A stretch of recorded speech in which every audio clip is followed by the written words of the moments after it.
Assalamualaikum warahmatullahi wabarakatuh.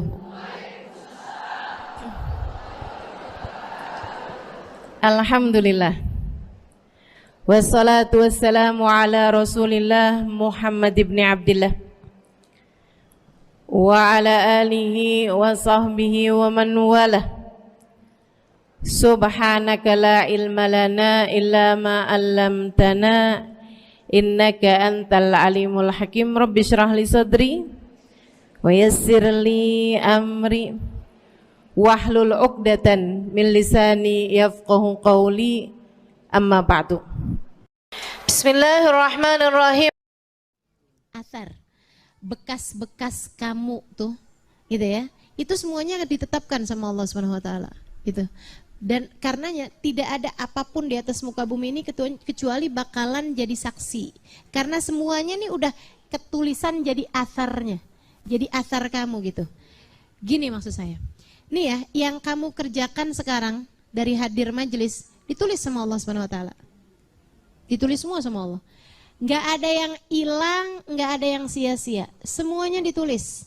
Dan itu tuh cukup menurut saya dengan dituliskan oleh malaikat raqib, kalau keburukan malaikat atid ya, itu cukup teman-teman sekalian. Dituliskan sama Allah oleh malaikat raqib itu cukup, nggak usah kamu bantuin dengan update status.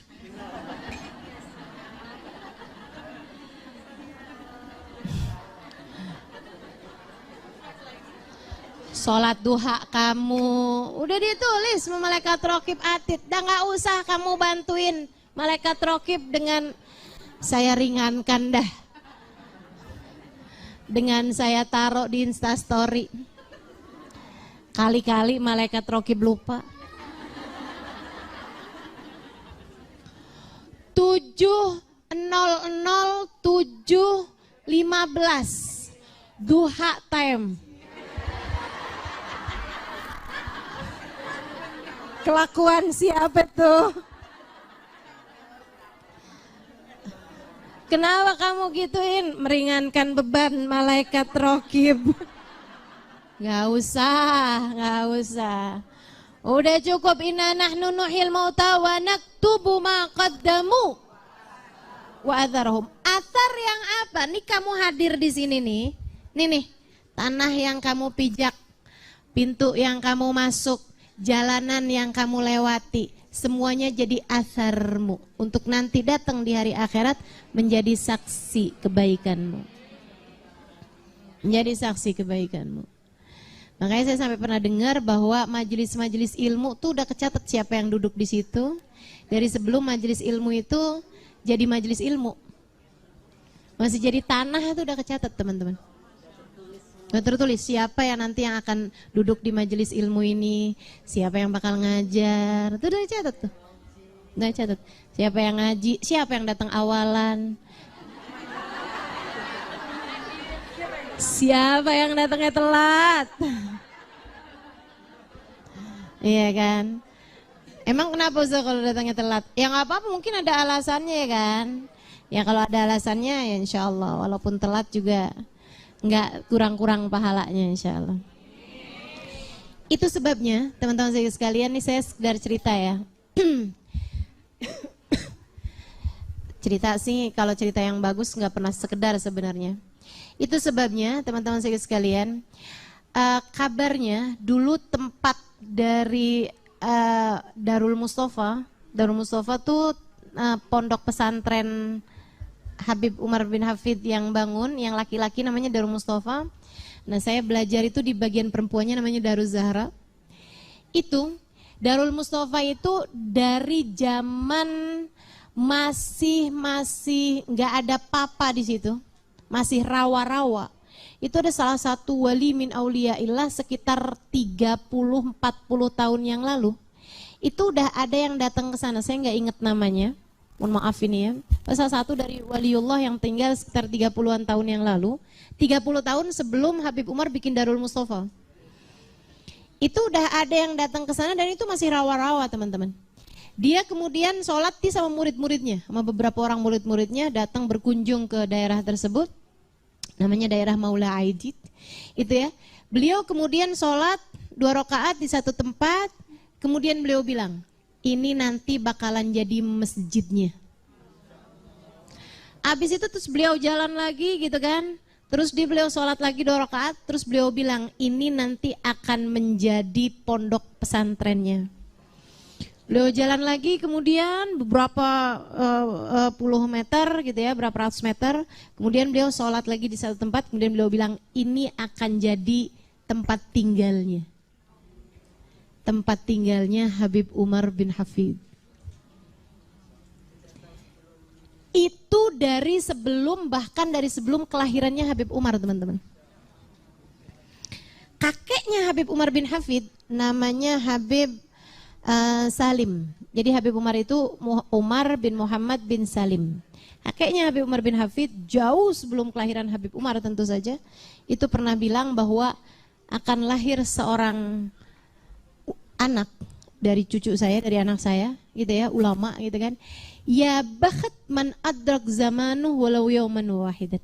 Beruntung orang yang pernah berguru dengan beliau walaupun cuma 1 hari. Beruntung orang yang berguru sama beliau walaupun cuma sehari. Walaupun ketemu sama cucu saya nanti itu walaupun cuma sehari itu akan menjadi orang yang beruntung gitu. Itu jadi wali-walinya Allah Subhanahu wa taala itu bahkan sebelum kelahiran mereka itu para ulama-ulama udah pada tahu gitu. Orang-orang soleh tuh udah pada tahu, teman-teman sekalian, bahkan yang bakal jadi tempat tinggalnya itu udah tahuan gitu. Udah ketahuan dari sebelum kelahirannya wali tersebut. Habib Ali Habsyi alaihi ridwanallah itu sampai dengan beliau beberapa tahun sesudah beliau jadi ulama besar, itu ya ada seorang waliullah dari sebelum itu beberapa puluh tahun sebelumnya. Itu beliau tinggal di Mekah, tiap kali ada orang dari Sewun datang, itu beliau nanyain, "Udah ada belum ulama namanya Ali Habsyi? Udah lahir belum ulama namanya Ali Habsyi?" Tiap tahun. Sampai ketika muncul Habib Ali Habsyi, orang baru bilang, "Iya udah ada tuh. Ada Ali bin Muhammad Al-Habsyi." Ah, itu dia tuh. Itu dari sebelum kelahirannya, teman-teman. Karena memang tempat-tempat semuanya itu bisa gitu kan, menuliskan apa yang orang lakukan di dalam tempat tersebut. Gitu. Nah, kalau kemudian jadi sesuatu hal yang sangat hebat, jadi cahaya yang sampai terus naik ke atas. Cahaya itu kadang-kadang dari sebelum keberadaan orang tersebut sudah dikasih sama Allah Subhanahu wa taala. Makanya waktu Nabi Muhammad Isra Mi'raj, itu kan Nabi Muhammad itu ada diberhentiin di beberapa tempat suruh sholat 2 rakaat. Nabi kan pakai transit tuh. Waktu minal masjidil haram, minal masjidil aqsa, itu ada beberapa transitnya. Nabi Muhammad berhenti satu tempat, sholat 2 rakaat Rasul. Tempat apa ini? Wahai Jibril, hada Bethlehem. Ini adalah Bethlehem, tempat lahirnya Nabi Isa. Ada lagi Nabi Muhammad sholat gitu. Ini apa wahai Jibril? Turi Sina. Ini adalah Bukit Sinai. Haitu kallamallahu Musa, di mana Nabi Musa bincang-bincang sama Allah Subhanahu wa taala. Nah, ada tempat sebelum itu Nabi Muhammad suruh turun, kemudian sholatlah di sini wahai Nabi Muhammad 2 rakaat. Nabi Muhammad sholat di sana 2 rakaat. Nabi Muhammad nanya, tempat apa ini wahai Jibril? Kelihatan terang dari atas langit sana sehingga kita semuanya turun di tempat ini. Tempat apa ini wahai Jibril? Hadhihi Thaibah haitsu fihal muhajarah. Ini adalah tanah Thaibah yang kelak akan menjadi tempat hijrahmu wahai Nabi Muhammad. Belum hijrahnya. Itu udah cahayanya udah ada dari zaman itu. Hijrahnya belum, teman-teman sekalian. Gitu ya. Wa naktu ma qaddamu wa atharhum. Athar. Nah, tempat di atas muka bumi ini yang paling mulia itu adalah Arafah. Salah satunya selain daripada makam Nabi Muhammad tentu saja ya. Itu adalah tanah Arafah. Pada tanggal 9 Dzulhijjah. Dia menjadi tempat yang sangat bernilai hanya pada tanggal 9 Dzulhijjah. Artinya kalau kamu pergi sekarang-sekarang nih bukan tanggalnya ke Padang Arafah, ya biasa-biasa aja gitu ya. Nah, itu tanggal 9 Dzulhijjah hari Arafah. Itu ada salah satu wali min auliyaillah. Ini cerita ada di dalam kitab I'anatut Thalibin ala Syarhi Fathul Mu'in di bab haji. Boleh dirujuk di sana kalau yang suka nyari-nyari dalil. Ya, dan cerita ini juga pernah disampaikan oleh guru kami Sayyidil Habib Umar bin Hafid. Jadi insya Allah ini ya bisa dipertanggungjawabkan ceritanya. Jadi salah satu wali min auliyaillah, sesuatu orang soleh, sangat soleh, dia berhaji 33 kali haji. Tiap tahun dia pergi haji. 33 kali haji. Kita 33 tahun mendaftar belum tentu haji. Beda banget ya.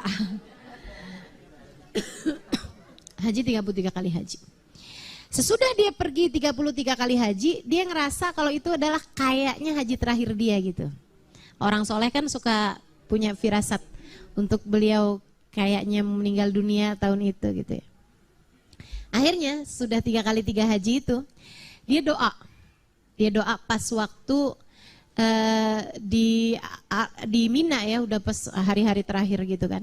Dia bilang gini, ya Allah, dia bermunajat, ya Allah, saya sudah haji 33 kali haji.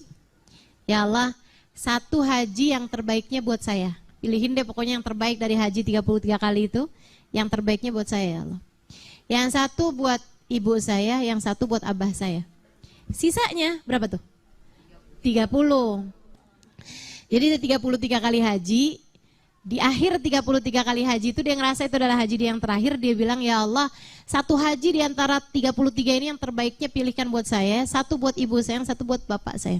Yang 30 kali haji sisanya ya Allah, saya sedekahin buat orang yang kau tidak terima hajinya.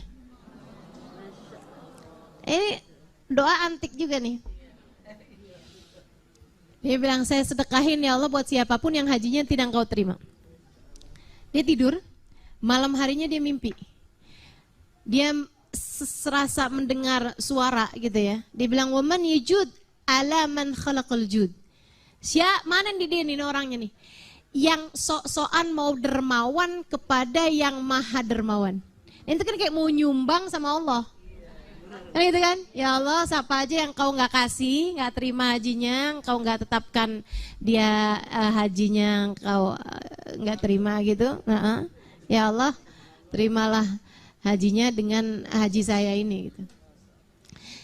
Siapa nih orangnya yang mau sok-sokan dermawan kepada yang menciptakan kedermawanan? Tidakkah dia tahu Allah telah menuliskan siapa saja yang akan wukuf di Arafah? Dan telah menuliskan bahwa mereka terampuni dosa-dosanya sebelum menciptakan Arafah 2000 tahun lamanya. Jadi teman-teman, Arafah tuh sebelum diciptakannya Arafah, tanah Arafah 2000 tahun, itu Allah udah tulisin siapa saja yang akan wukuf di Arafah tanggal 9 Dzulhijjah sampai akhir zaman. Mau kamu usaha kayak gimana, sampai sembunyi di ban pesawat, kalau nggak ketulis, nggak bakalan nyampe. Mau kamu udah usaha segala macam bentuknya usaha, mau bayar berapa, mau nyogok kemana, mau datang ke kedutaan, ya. Kalau belum kecatet, bakalan nyampe di sana, nggak akan nyampe. Sebaliknya, walaupun kamu nggak usaha apa-apa, kalau udah ketakdiran namamu ditulis tahun sekian ada di padang Arafah, bakalan nyampe juga. Bakalan nyampe teman-teman, bakalan nyampe. Jadi nggak usah khawatir. Semuanya wa naktubu ma qaddamu wa atharahum. Athar tuh ada semuanya gitu. Nih tempat mana yang kamu dudukin hari ini itu semuanya bakalan ketulis. Ada semuanya catatannya itu. Nanti bakalan datang di hari akhirat. Bahkan saya pernah baca dan pernah disampaikan juga oleh Sayyidil Habib Umar bin Hafid, bahwasanya jalan itu kalau dilaluin sama orang soleh, di saat dia tuh lewat sambil zikir, sambil ingat Allah gitu ya, sambil mengingat Allah, sambil ingat sama kasihnya Allah, Nabi Muhammad SAW, jalanannya berbangga sama jalanan yang lain. Ini jalan Tebet Barat Daya, Tebet Barat, apa sih ini, Tebet apa namanya? Tebet Timur, Tebet Barat, iya pokoknya dah Tebet dah gitu ya. dilewatin orang-orang soleh, sambilan lewat sambil yang hari ini kita mau dengerin surat Yasin nih, kelanjutannya nih, yang kemarin kan udah dibahas tuh yang pertama sampai yang 10. Ingat sama Allah, ingat sama firmannya Allah, ingat sama pembahasan, ingat tentang Allah Subhanahu wa taala gitu misalnya gitu ya. Itu jalanan itu tuh kan bangga sama jalan yang lain. Menteng dalam sakalah lo gitu. Begitu ya.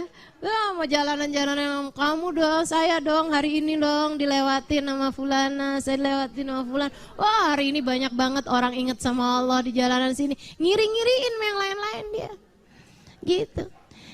Kita nggak nyangka kan selama ini, kita kirain kan yang namanya tembok, yang namanya jalanan kayak makhluk hidup, kayak benda mati gitu. Kita nganggapnya yang ya ampun mau maksiat takut diliatin sama tembok. Kan enggak gitu. Selama ini kan enggak gitu ya. Wah ini tanah di bumi ini mau gimana nih gitu. Padahal kan enggak gitu kenyataannya. Enggak gitu kenyataannya. Makanya Allah Subhanahu wa taala ketika cerita nanti ketika datang hari akhirat kan semuanya menceritakan kisahnya gitu kan. Kata Allah, "Zulzilatil ardu zilzalaha wa akhrajatil ardu." Terus tuhaditsu akhbaraha. Hari itu bumi menceritakan kisahnya. Semuanya tuh yang dilakukan manusia di atas muka bumi ini semuanya bakal diceritain sama bumi. Fulan bin Fulan waktu itu ngapain di atas saya, Fulan bin Fulan waktu itu ngapain di atas saya, itu semuanya bakal jadi saksi itu teman-teman. Semuanya akan datang kepada Allah menyaksikan apa yang telah dia rekam selama ini dari atas muka bumi. Jadi jangan kamu kira ketika kamu berbuat dosa di atas sejengkal muka bumi ya, di atas sejengkal bumi ini, bumi itu sebenarnya udah bolak-balik minta sama Allah, ya Allah aku adab aja gimana nih orang. Kita gelincirinnya aja gimana nih orang. Ya Allah kesel banget nih orang nih, ampun kayak nggak, aduh mabok mulu nih kerjaannya nih. Ini orang zina mulu nih di atas saya nih, ya Allah. Saya ini khosaf gimana tuh? Khosaf tuh gitu. Tiba-tiba keisep dalam bumi itu. Ya, disedot sama bumi itu. Kayak kejadiannya Korun.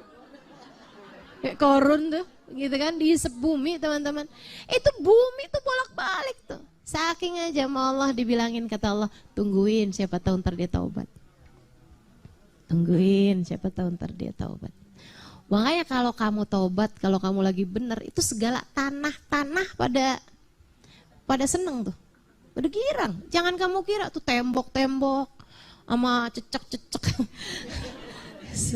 Ya ampun, dia baik juga nih ya Allah gitu ya. Tahajud katanya si tembok. Iya tuh girang-girang banget nih ngeliatnya, kata tanahnya gitu ya. Atap-atap semuanya tuh pada jadi saksi. Masya Allah akhirnya nih orang gitu, pada seneng. Teman-teman sekalian yang saya muliakan, dan mereka tuh kalau orang itu tuh meninggal dunia pada sedih, pada nangis. Buminya nangis, ya kita nggak lihat lagi deh dia dah. Tempat kamu sholat, ya ampun, abis ini kesepian dah saya. Qul amantu billah, thumma istaqim. Kata Nabi Muhammad sallallahu alaihi wasallam kepada seorang pemuda yang meminta nasihat. Ya Rasulullah, ausini. Wahai Rasul, tolong nasihati aku. Kita kalau ketemu orang mulia, jangan minta duit, Bu.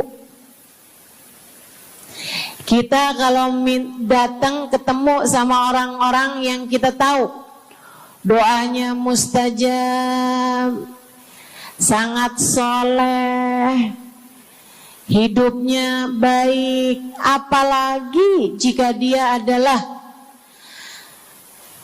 kekasih Allah Subhanahu wa taala. Kamu kalau berjumpa dengan ulama, jangan minta sesuatu yang duniawi. Tirulah para sahabat ketika berjumpa dengan Nabi Muhammad. biasanya mereka meminta satu dari dua hal. Yang pertama, mereka minta doa. Ida'ili ya Rasulullah, doakan aku wahai Rasul. Ibu juga gitu. Kalau ketemu sama ulama, ketemu orang soleh, ketemu kiai, ketemu habib yang kita tahu doanya mustajab, bertemu Hubabah, mintalah doa. Tapi jangan hanya sekedar urusan doa duniawi, Bu. Doa duniawi itu yang gimana Ustazah? Doa yang kalau diijabah nggak akan manfaat begitu kamu masuk dalam alam kubur. Itu namanya doa duniawi. Ustazah, doakan saya biar saya cepat kebeli rumah. Bu, kalau mati rumahnya dibawa gak? Ustazah, doakan saya kepengen beli HP baru. Dibawa gak HP-nya? Enggak. Itu namanya doa duniawi. Ustazah, doakan biar suami saya tambah cinta.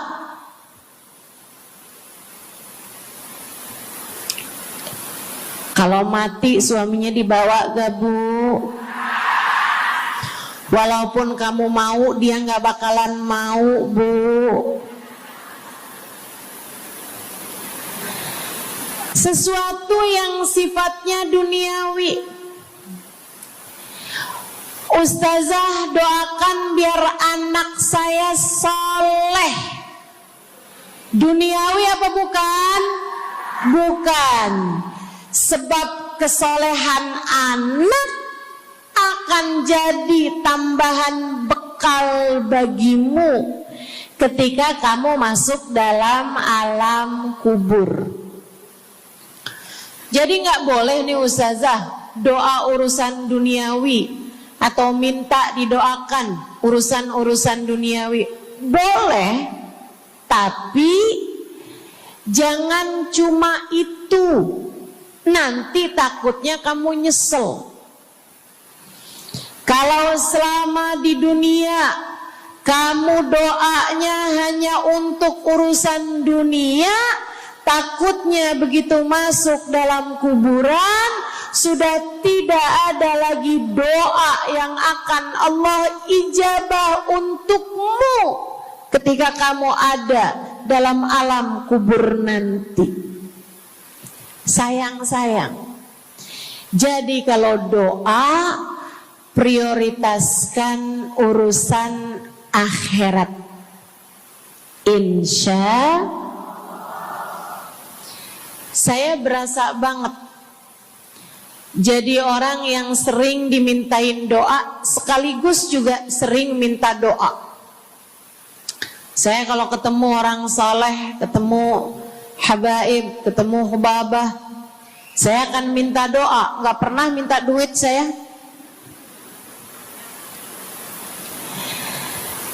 Ida'ili ya hubabah, ida'ili ya habib. Serius sekalian, sebagai orang yang sering juga dimintain doa, Ustazah doakan saya. Banyak tuh. Saya merasakan perbedaannya saat saya ada di Tarim sama ketika saya sudah pulang dan kembali ke negeri ini. Waktu saya di Tarim, orang kalau minta doa sama saya, usik berdoa, tolong ya doain saya.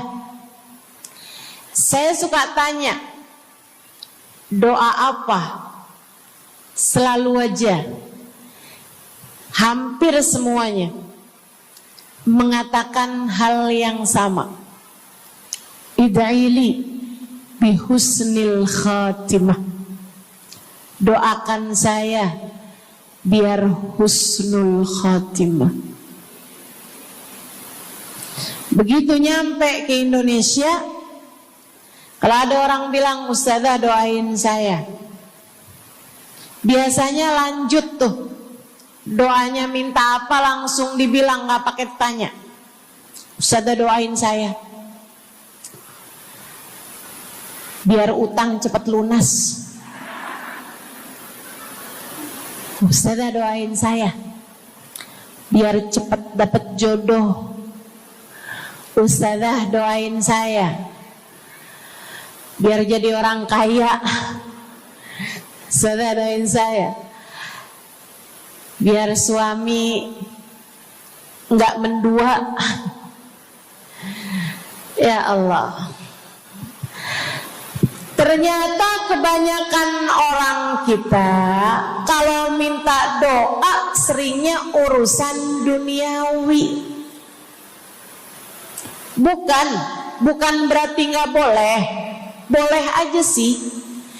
Cuman takutnya begitu kamu mati nyesel kalau semua doamu selama ini adalah sesuatu yang tidak ikut kamu bawa ketika kamu mati.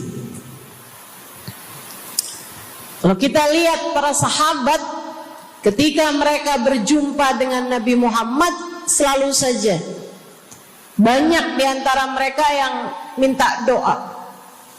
Nabi pernah tanya, doanya apa? Macem-macem jawaban para sahabat. Ada yang begini, Harithah menjawab, id'ili an yarzuqani Allah asyhada fi sabilih.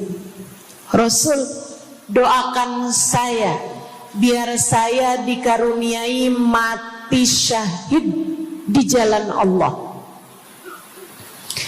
Ada lagi yang lain doanya, ya Rasulullah, id'ili an yarzuqani Allah murafaqatan bika ya Rasulullah.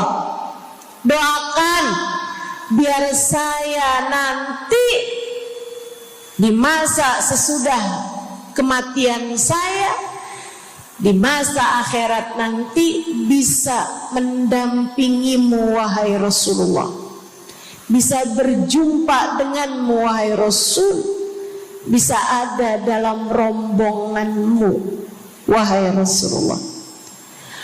Doa-doa yang sangat ukhrawi, doa-doa yang sangat akhirat, karena mereka sudah faham tujuan hidup sesungguhnya adalah mencari ridha Allah Subhanahu wa ta'ala. Tujuan hidup sesungguhnya adalah bergerak menuju surga Allah Subhanahu wa ta'ala. Tujuan hidup sesungguhnya adalah berpulang kepada Allah dalam keadaan Allah ridha kepada kita. Sahabat tuh minta didoakan, sama yang kedua minta nasihat. Kita juga nyontoh, kalau ketemu orang soleh, kalau ketemu ulama, kalau ketemu habaib, ketemu kiai, ketemu bunyai, ketemu hubabah, ketemu ustadzah, ketemu ustadz, minta nasihat. Selain daripada minta doa, mintalah nasihat. Hal ini dicontohkan oleh para sahabat kepada Nabi Muhammad. Datang seorang pemuda berjumpa Nabi Muhammad sallallahu alaihi wasallam. Kemudian bertanya, ya Rasulullah, ausini, wahai Rasulullah, berikanlah nasihat kepadaku ini. Nabi Muhammad tersenyum, senang, bangga, karena mengerti bahwa umatnya faham apa yang harus diminta dari nabinya. Nabi berkata kepadanya, "Qul amantu billah tsumma istaqim." Kata Nabi Muhammad, ucapkanlah, aku beriman kepada Allah, kemudian istiqomahlah kamu di jalan Allah. Nasihat Nabi Muhammad buat pemuda tersebut, nasihat Nabi Muhammad buat pemuda-pemuda umatnya sepanjang zaman, nasihat Nabi Muhammad buat umatnya baik yang muda maupun yang tua, baik laki-laki maupun perempuan, baik yang pintar maupun yang kurang pintar. Semua umatnya dinasehati sama Nabi Muhammad. Karenanya akan saya sampaikan hal ini kepadamu hari ini. Quli, ucapkanlah, amantu billah, aku beriman kepada Allah. Tsumma istaqimi, kemudian istiqomahlah kamu, wahai saudariku, di jalan Allah. Katakanlah, aku beriman kepada Allah, kemudian istiqomahlah. Istiqomahlah. Nasihat yang sangat indah dari baginda kita Nabi besar Muhammad, yang Allah karuniakan kepadanya jawami'al kalim, dapat selalu berbicara dengan kata-kata yang ringkas tapi padat. Nabi itu ucapannya ringkas tapi padat. Nggak kayak saya, Bu, udahlah panjang dan ya, mudah-mudahan Allah jadikan ucapan-ucapan kita jadi kalimat-kalimat yang akan membawa kita menuju surga. Jadi ucapan-ucapan yang akan bawa kita menuju ridha Allah Subhanahu wa taala. Ibu-ibu, kita sama-sama belajar biar kalau ngomong itu enggak panjang-panjang, akan tetapi bermutu, berkualitas. Terutama Bu, ibu kalau ngomong sama anak-anak ibu, kadang-kadang panjang bener. Padahal itu aja, anak sampai hafal. Iya mah, katanya gitu. Betul gitu? Nabi kalau ngomong pendek aja tapi penuh makna. Nabi kalau bicara seringkali nggak panjang-panjang tapi sangat berarti. Satu hadis beliau saja bisa disyarahkan, diberi keterangan, hingga bahkan berkitab-kitab banyaknya. Ibu-ibu sekalian, Salah satu dari ucapan ringkasnya Nabi Muhammad, amantu billah, kata Nabi. Qul amantu billah, tsumma istaqim. Ucapkanlah, aku beriman kepada Allah, kemudian istiqomahlah di jalan Allah. Apa itu istiqomah? Lurus, jangan belok-belok.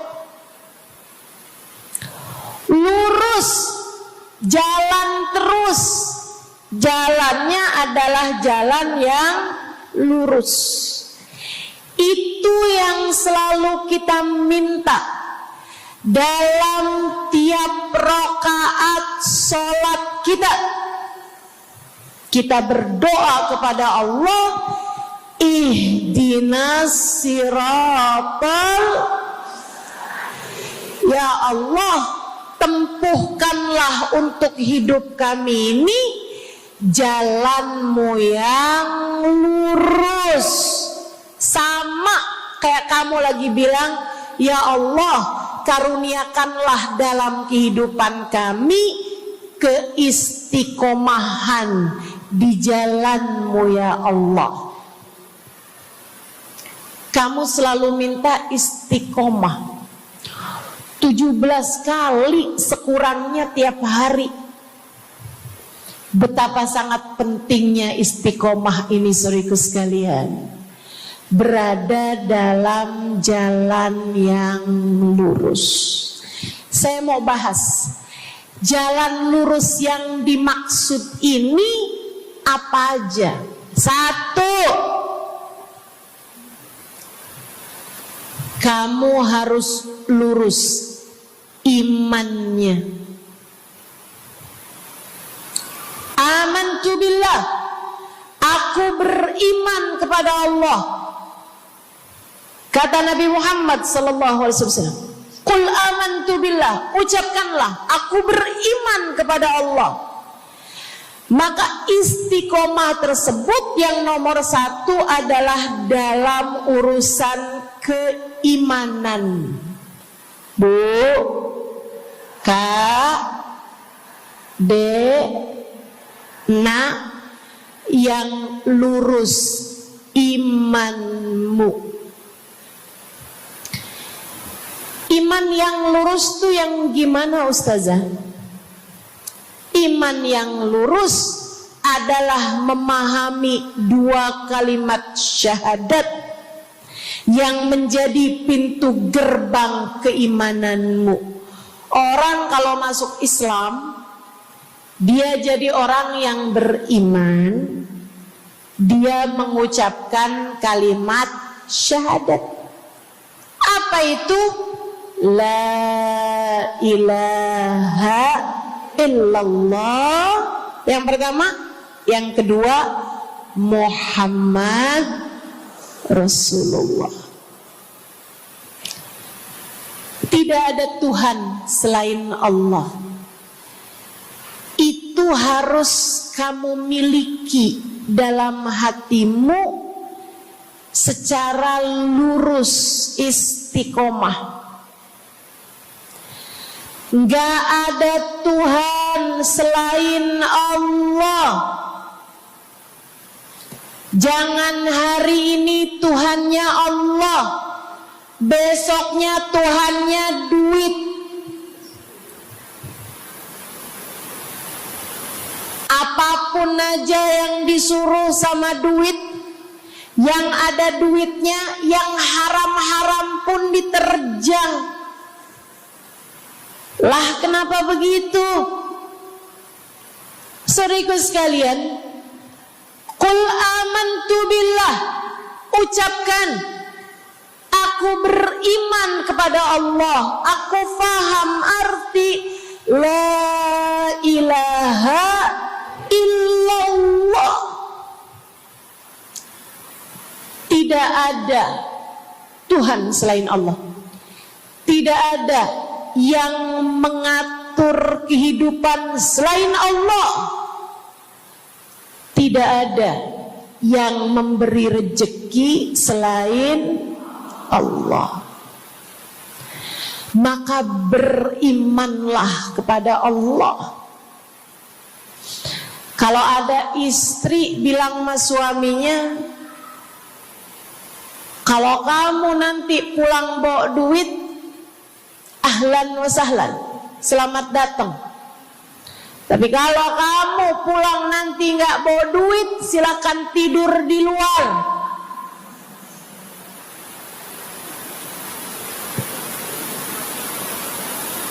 Kamu sepertinya kurang beriman. Kamu lupa bahwa pemberi rezeki bukan suamimu, melainkan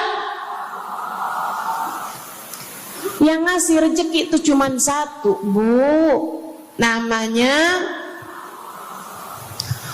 bukan pekerjaan, bukan atasan, bukan pemerintah.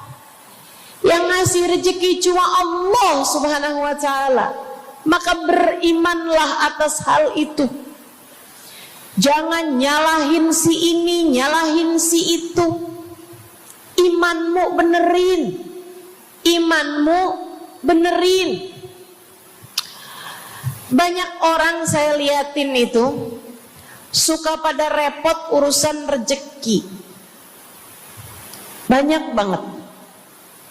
Di dunia ini nih banyak yang suka repot urusan rezeki. Ngejar dunia abis-abisan. Ngejar duit segala macam cara. Sampai omongannya gak jadi omongan orang beriman. Waktu dibilangin, jangan nyari rezeki yang haram, cari rezeki yang halal. Jangan berani ngambil yang bukan hakmu. Dia bilang begini nih, ya Ustazah nggak tahu zaman sekarang. Jangankan nyari yang halal, nyari yang haram juga susah saja.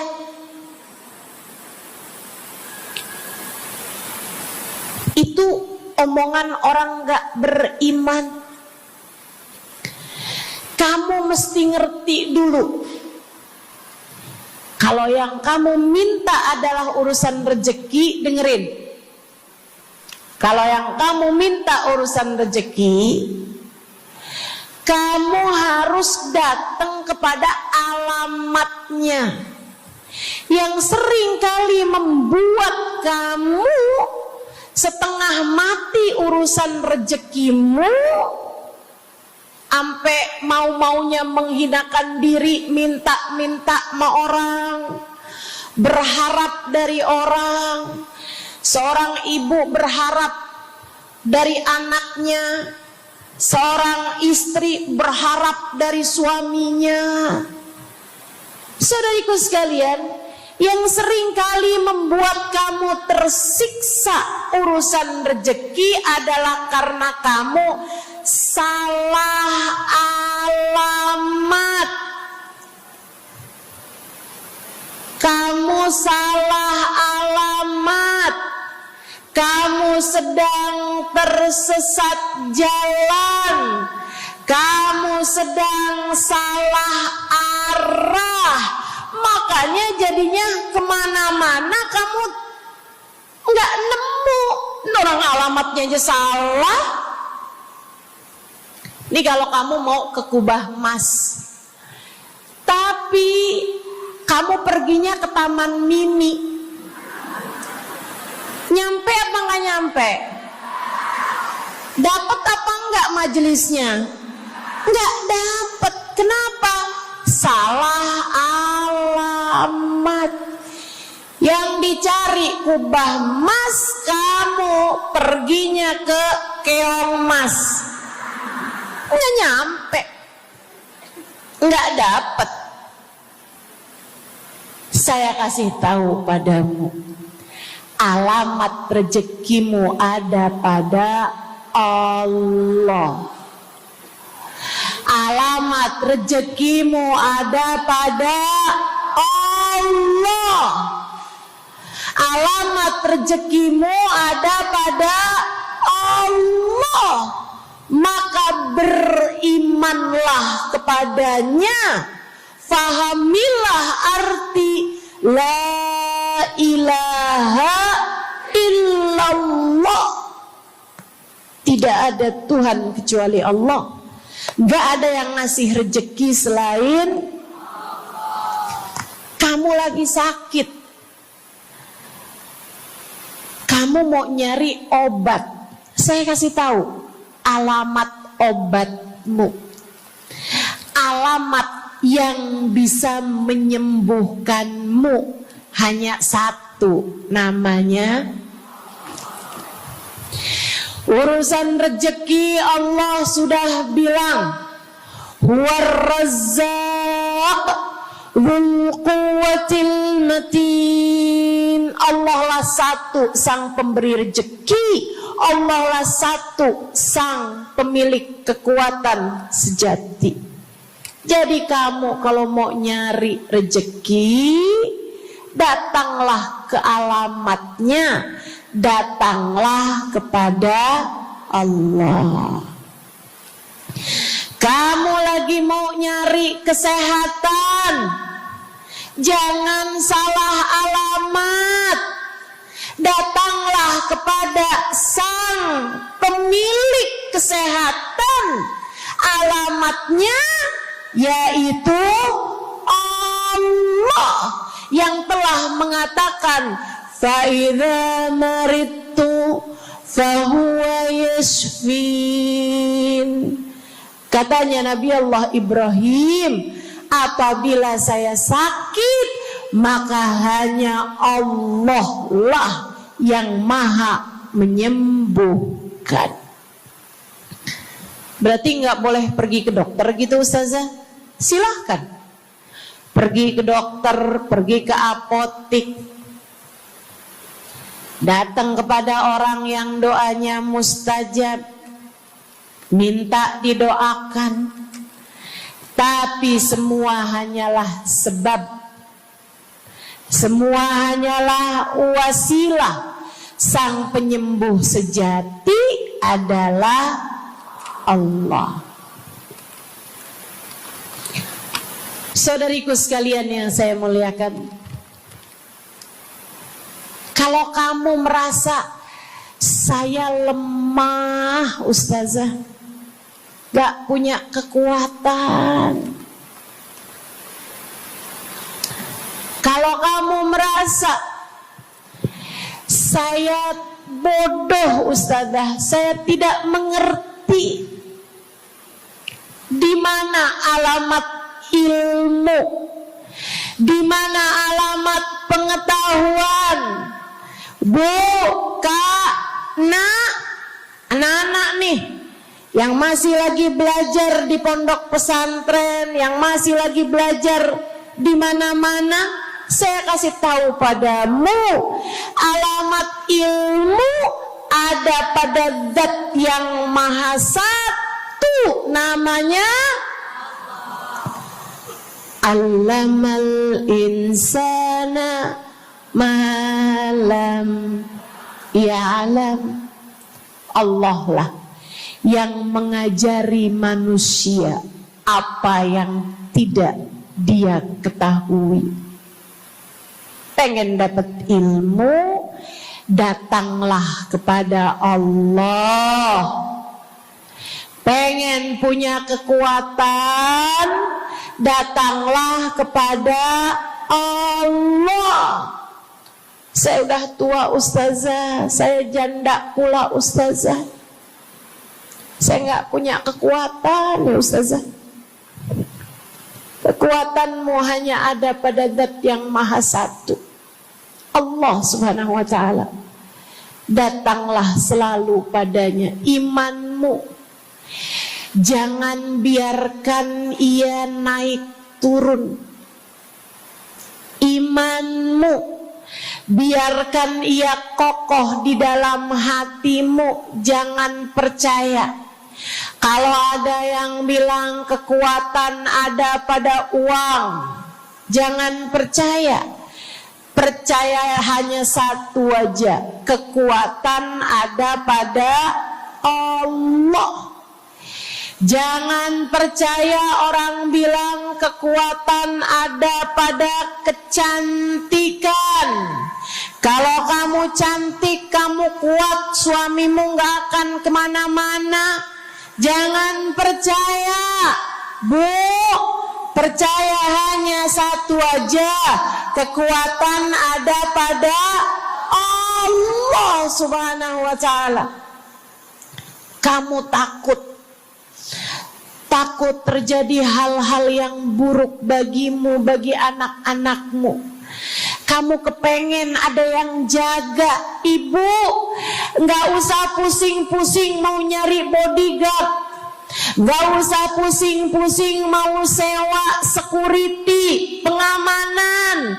Sebab sang pemberi keamanan hanya satu, namanya wallahu ya'simuka minan nas. Hanya Allah satu yang dapat menjagamu dari kejahatan manusia.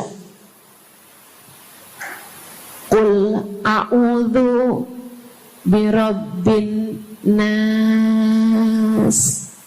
Katakanlah, aku berlindung kepada sang penjaga manusia, sang pemelihara manusia, sang pengasuh manusia, Allah Subhanahu wa ta'ala.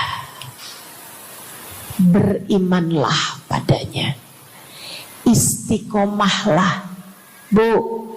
Gak ada yang bisa bikin orang meninggal selain Allah. Gak ada. Tapi dia ditabrak orang, Ustazah. Kalau gak ditabrak dia gak bakalan mati. Kamu kebalik. Justru karena dia harus mati, Allah jadikan dia ditabrak. Jelas? Ini imannya mesti yang benar nih. Jangan kamu kira ini ada dokter malpraktek sehingga dia kemudian meninggal dunia. Jangan kamu kira karena salah minum obat dia mati. Bukan, ibu-ibu sekalian. Justru karena dia harus mati, karenanya kemudian ketemu sama dokter yang malpraktek lah, ketemu sama obat yang salah lah. Itu hanya sebab kematiannya itu sendiri. Allah udah bilang, idza jaa ajaluhum la yastakhiruna sa'atan wa la yastaqdimun. Apabila datang ajal seseorang, gak ada siapapun yang bisa memajukan barang semenit pun, gak ada yang bisa memundurkan meski sesaat sekalipun. Gak ada. Emang udah kepastiannya. Waktunya mati ya mati, Bu. Gak ada yang bisa menghidupkan, sekaligus tidak ada yang bisa mematikan selain Allah. Itu artinya istiqomah dalam iman. Tapi tunggu dulu, sebelum saya lanjutkan istiqomah yang lain. Selain beriman kepada Allah, kamu juga harus beriman kepada Nabi Muhammad. Kamu harus beriman kepada Nabi Muhammad. Beriman bahwa beliau adalah, a'udzubillahi minasyaitonirrajim, qul innama ana basyarum mithlukum yuha ilayya Dua-duanya harus seimbang. Innama ana basyarum mithlukum, tapi juga yuha ilayya. Katakanlah wahai Nabi Muhammad, aku adalah seorang manusia seperti kalian. Saya punya badan, saya punya perasaan. Kalau nggak makan-makan saya lapar. Kalau habis makan nggak minum saya haus. Kalau beberapa hari saya nggak tidur saya ngantuk. Qul innama ana basyarun, sampaikan kepada manusia, aku adalah seorang manusia seperti kalian juga. Ama anak cinta, lama nggak ketemu sama istri kangen. Katakan wahai Nabi Muhammad, ana basyarum mithlukum, saya manusia seperti kalian juga. Kalau ada yang disayang kemudian meninggal, sedih. Karena Nabi adalah seorang manusia. Tapi tunggu dulu. Beliau tidak hanya sekedar manusia. Itu adalah satu sisi kehidupan Nabi Muhammad. Jangan lupa, innama ana basyarum mithlukum, tapi yuha ilayya, aku diberi wahyu, aku hamba wahyu, aku berbincang-bincang dengan Allah, kalian tidak. Aku berbicara langsung dengan Allah, kata Nabi Muhammad, kalian tidak. Aku dituruni malaikat Jibril, kalian tidak. Aku diberi wahyu Al-Quran 30 juz, kalian tidak barang seayat pun. Nih, kalau saya perhatikan, imannya umat manusia yang beriman kepada Allah sekalipun menjadi cacat ketika tidak beriman kepada Nabi Muhammad. Lihatin, mohon maaf, orang Yahudi beriman kepada Allah. Kamu kalau nanya sama orang Yahudi, Tuhanmu siapa? Allah. Tapi mereka nggak beriman kepada Nabi Muhammad. Apakah mereka disebut orang yang beriman? Tidak. Orang Nasrani, apakah mereka beriman kepada Allah? Iya. Tapi apakah mereka beriman kepada Nabi Muhammad? Tidak. Apakah mereka beriman? Tidak. Bahkan umat Islam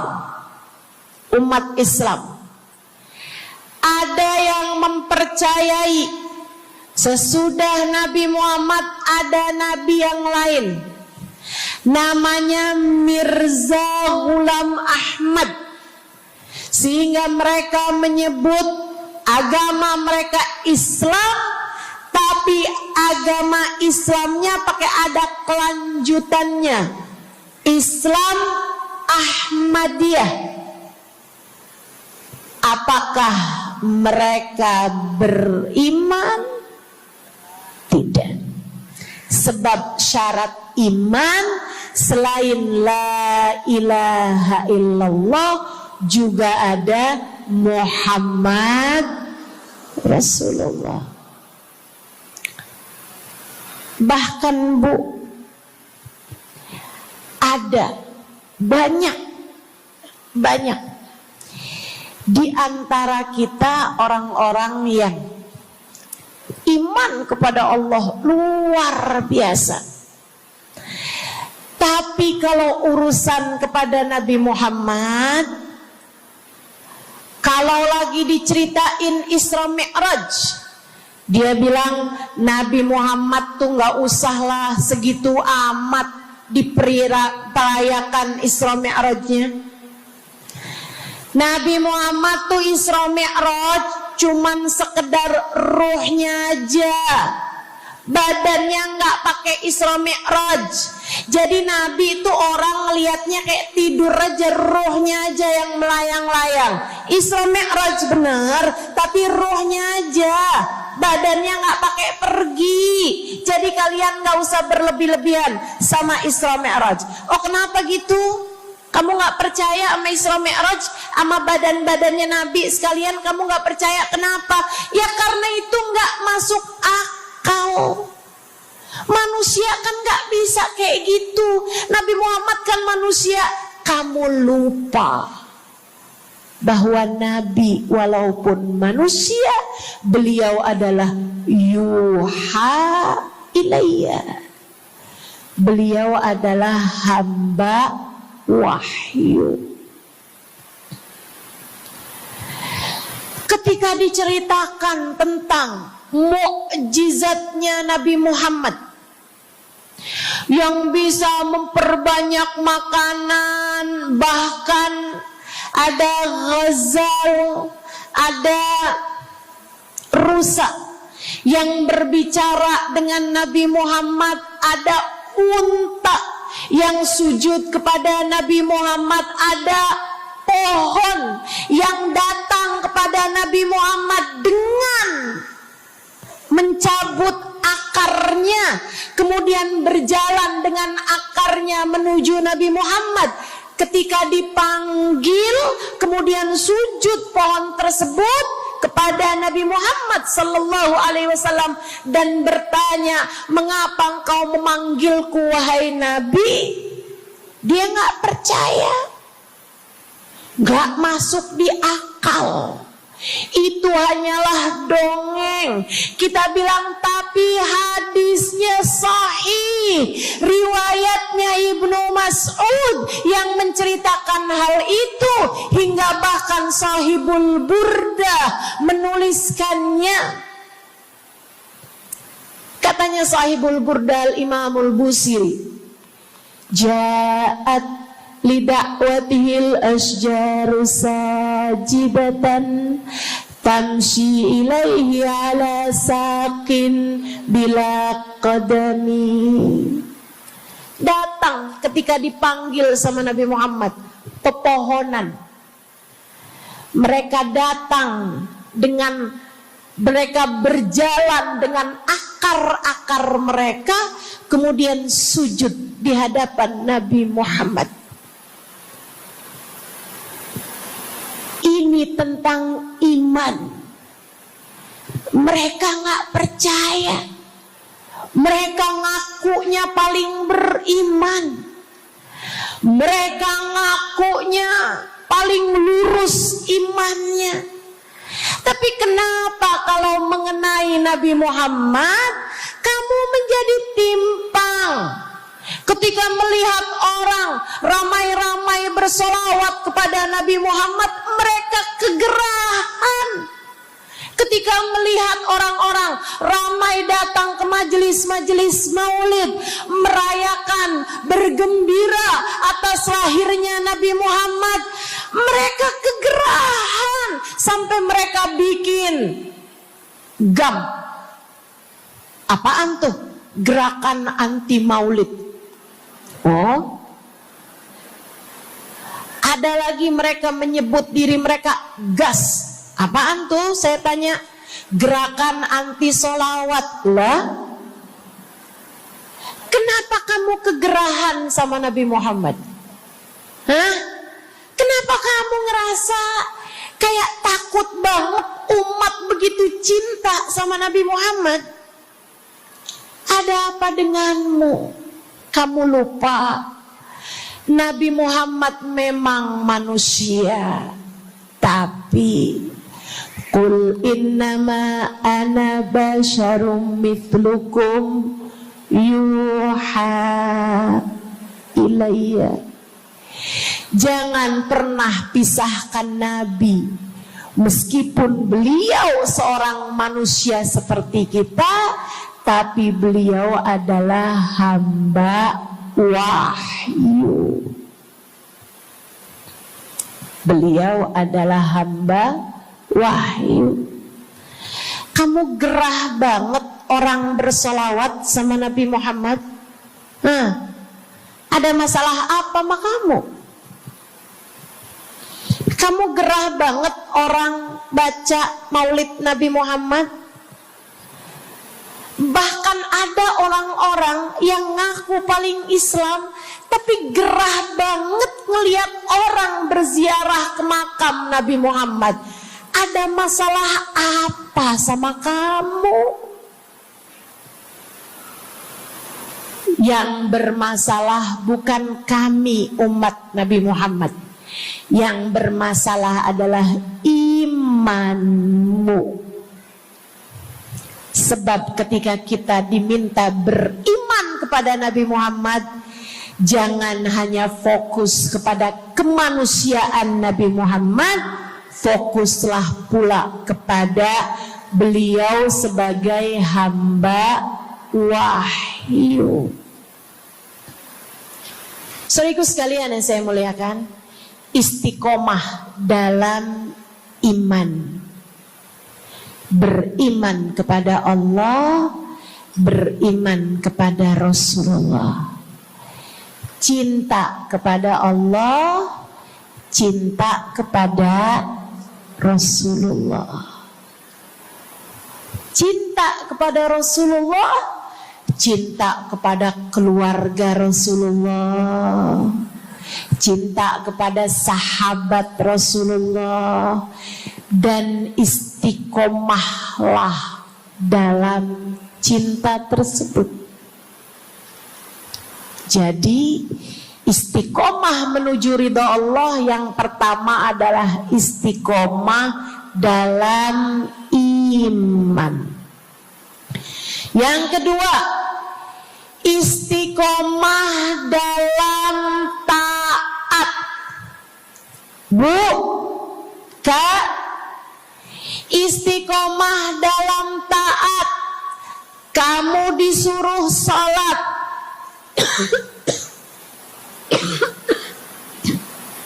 istiqomahlah. Jangan tinggal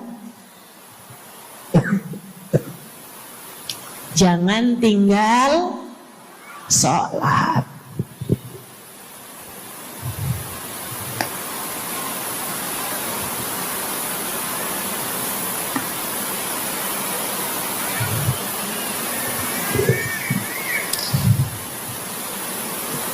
Kamu diperintah buat puasa Ramadan, jangan tinggal puasa.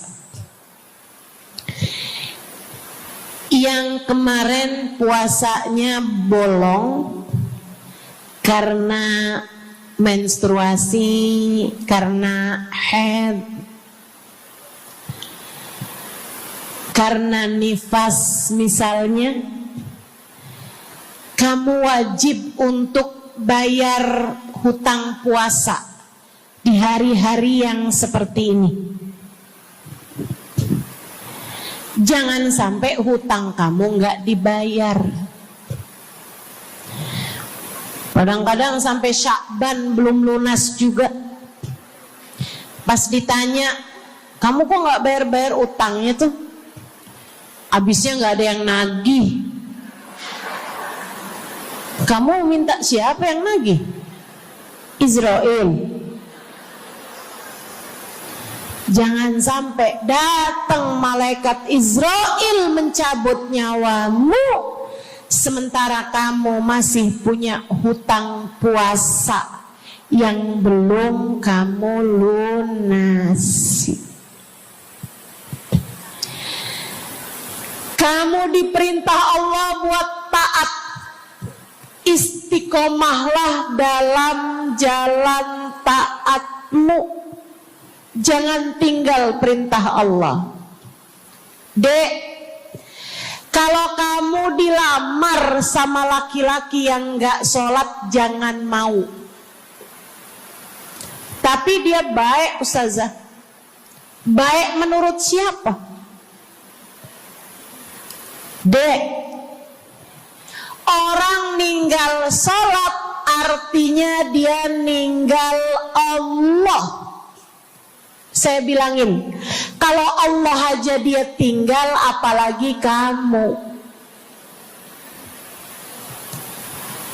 Dia bilang dia gak bakal ninggalin saya, Ustazah, karena katanya dia gak sanggup hidup tanpa saya. Dek, jangan percaya.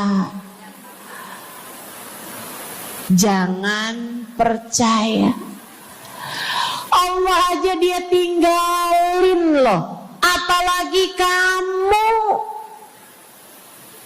Apalagi kamu. Orang yang, kata para ulama nih Bu,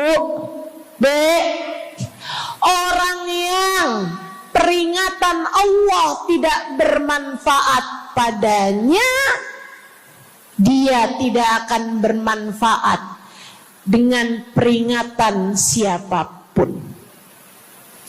Kalau lagi cinta sih dia bisa ngomong apa aja. Tapi percayalah, yang bisa ninggal Allah, dia bisa ninggal siapapun.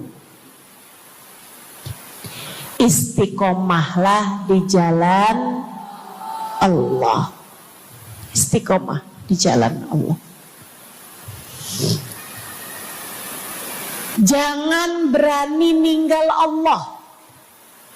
Jangan berani ninggal salat. Jangan berani ninggal ibadah. Kenapa gitu Ustazah? Karena yang pegang nasib kamu Allah. Ini nasihat abah saya yang akan saya pegang sampai kapanpun. Abah saya pernah pulang-pulang dari kerjanya, dia cerita, abah tadi ketemu sama orang yang dulu abah pengen jadi kayak dia. Dia itu dulu waktu zaman abah muda, abah kepengen kayak dia, ganteng, kaya, sehat, orang tuanya kaya, dia bisa sekolah. Abah kepengen sekolah, gak ada biayanya. Abah harus bantu orang tua buat nyari nafkah, sehingga akhirnya putus sekolah. SD aja gak tamat, kata abah saya. Serius sekalian, kata abah kepengen banget jadi kayak dia itu waktu zaman abah muda. Tadi abah ketemu sama dia di trotoar. Abah kaget ngelihat dia. Kenapa bah? Dia sekarang gila.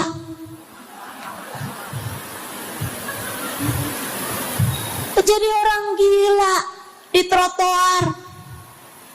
Abah pas liatin mukanya kayak kenal nih. Abah saya bilang subhanallah. Nah, abah kasih nasihat sama saya Bu. Zaman saya SD, biar gini-gini saya pernah SD loh Bu.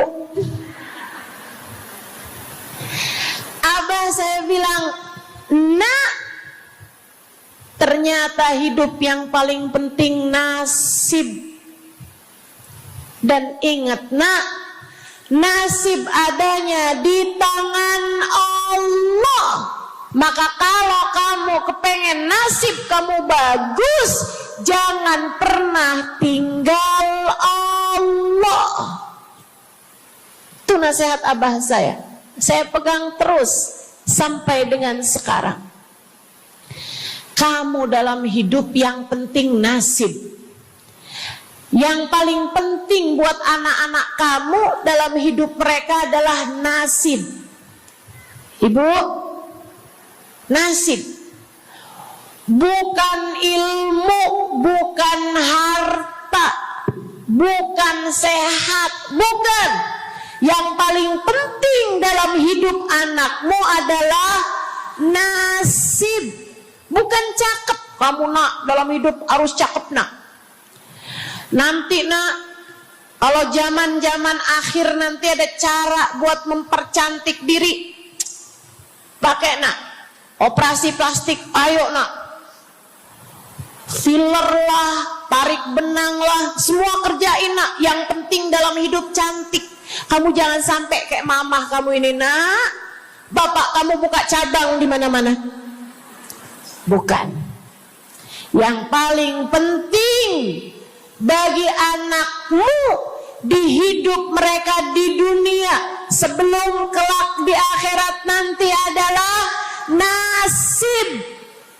Saya kasih tahu, yang paling penting adalah nasib. Dan nasib itu adanya dalam genggaman Allah. Maka kalau kamu kepengen nasibmu bagus, kalau kamu kepengen nasib anakmu bagus, jangan tinggal Allah. Urusanmu dengan Allah yang bagus. Perintah-perintah Allah jangan ditinggal. Larangan-larangan Allah jangan diterjang. Jelas?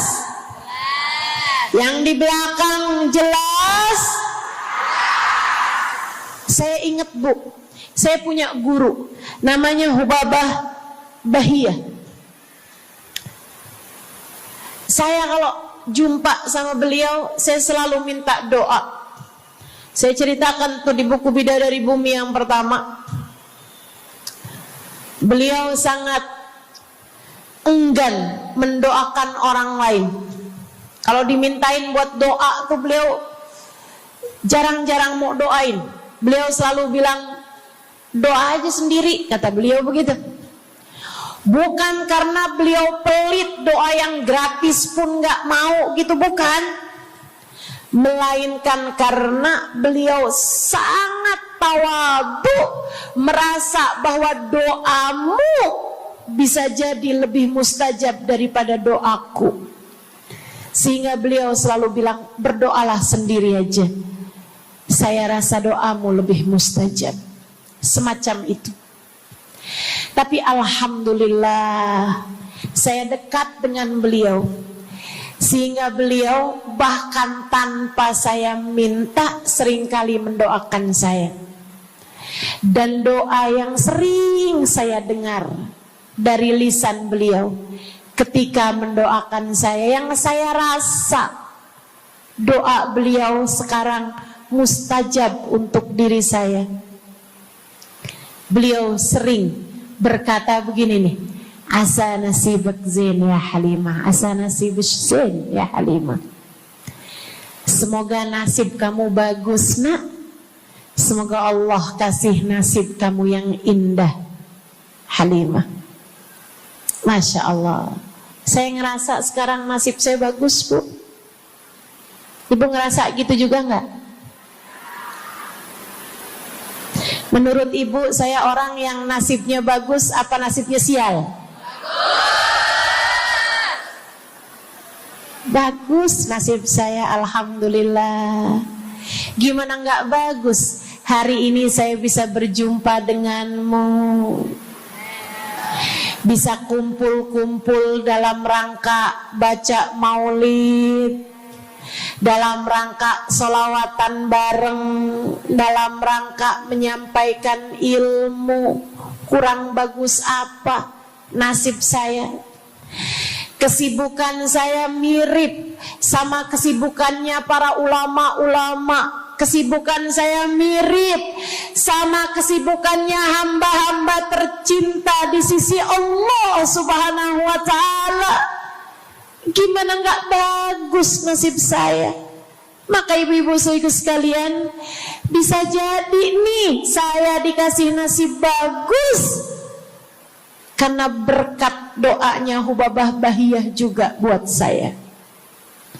Maka ibu-ibu saudaraku sekalian, yang paling penting dalam hidup adalah nasib.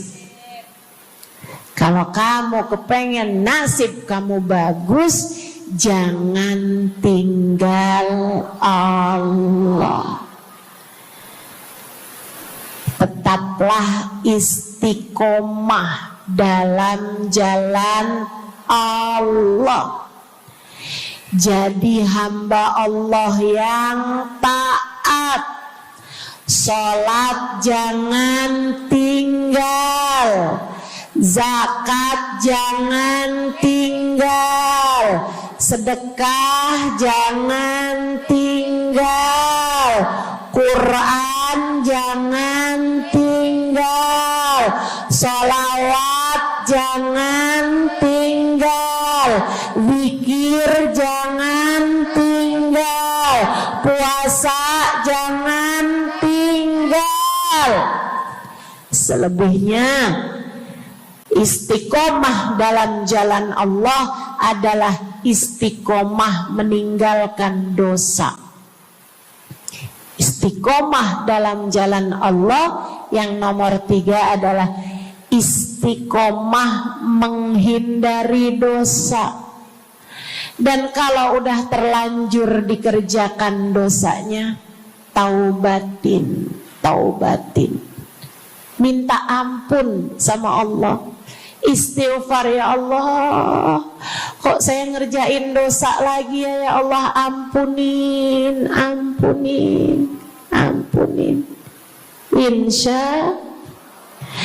Kok tadi ngomongin orang ya, padahal ngomongin orang itu dosa.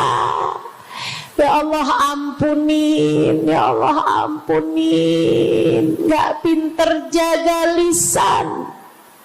Ampunin. Tinggalkan dosa, istiqomah dalam jalan taat, istiqomah dalam ninggal dosa. Istiqomah yang berikutnya adalah istiqomah dalam jaga akhlak, istiqomah dengan berakhlak, beradab. Milikilah akhlak yang mulia. Sama orang tua yang bagus ngomongnya, yang bagus akhlaknya. Yang masih pada punya orang tua, jagain hati orang tuamu yang bagus ngomongnya. Jangan sampai kamu menyesal ketika ibumu, ayahmu diambil Allah Subhanahu wa ta'ala. Bu, nyesel lo nanti, dek, nyesel lo kalau sampai ibumu, bapakmu dipanggil sama Allah. Kamu ingat-ingat, ya Allah, saya kalau ngomong sama orang tua nggak bagus, nyesel. Saya kalau ngomong sama ibu saya, umi saya, seingat saya sih bagus. Seingat saya nggak pernah ngomong yang kasar gitu, ngomong yang nggak bener gitu. Kalaupun saya rasa saya ngomong yang agak keras gitu, saya minta maaf sama orang tua saya. Saya sering minta ridho sama orang tua saya.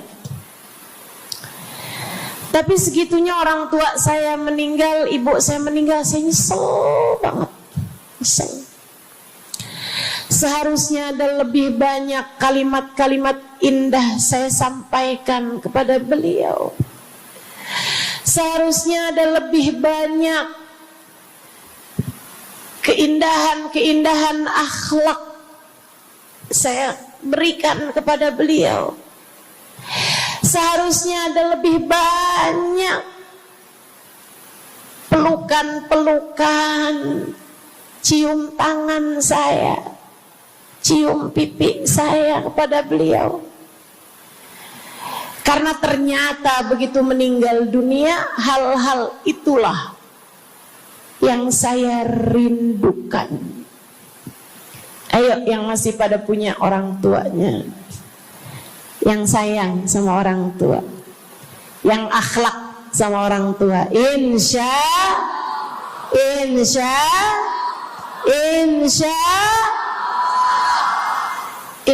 Allah.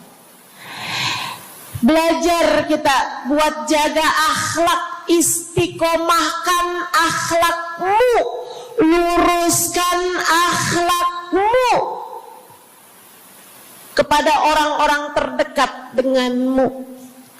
Ngomong sama temen yang bagus ngomongnya, ngomong sama orang yang bagus ngomongnya, ngomong sama guru yang bagus ngomongnya, ngomong sama suami, bu belajar yuk. Saya juga punya suami soalnya. Sama-sama belajar buat kita jaga omongan kita. Insya Allah. Sama-sama belajar jaga akhlak kita kepada orang-orang yang ada di sekitar kita. Mudah-mudahan Allah muliakan kita dengan akhlak yang terpuji. Amin ya rabbal alamin. Biar nggak banyak nyeselnya, biar nggak banyak nyeselnya. Insya Allah. Saya pernah bu, ada ketemu temen. Saya udah lama nggak ketemu sama dia. Saya deket sama dia, cuman ada masanya kan kadang-kadang sama yang deket juga kita jadi jarang ketemu gitu kan. Saya jarang ketemu gitu sama dia belakangan. Kemudian saya ketemu sama dia di salah satu majelis maulid. Pas lagi majelis maulid saya ketemu sama dia gitu. Kita ketemu, saya kangen, saya pelukin dia. Saya ingat tuh hari Selasa.